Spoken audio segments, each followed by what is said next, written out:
na pa kayo dyan. Sige, andun. May basahan doon. Dito po. Ayan. Nay Alma, sila Elias po hindi pa po umuwi. Tanong ko po sana, nag-text na po ba sa inyo? Alam mo ba na mula nung umamin sa akin si Elias na siya si Black Rider, kapag hindi siya umuwi o nagre-reply sa mga text ko, nag-aalala ko. Pero nung maglaon, nasanay na rin ako.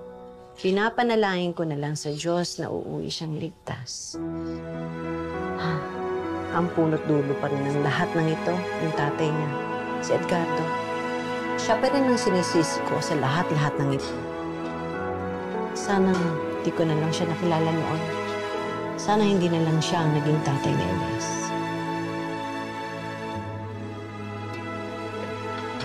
Nay Alma,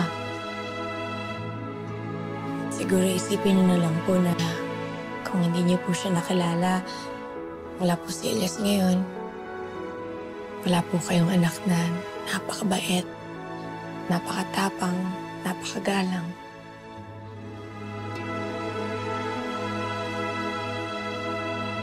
Totoo naman.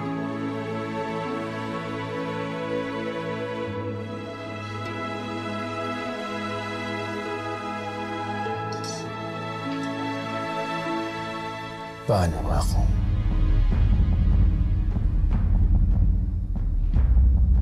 Nagkamali talaga ako. At hindi si Elias ang tunay na kalaban. Ano ba ang gusto niyong ipaiwatig sa'yo?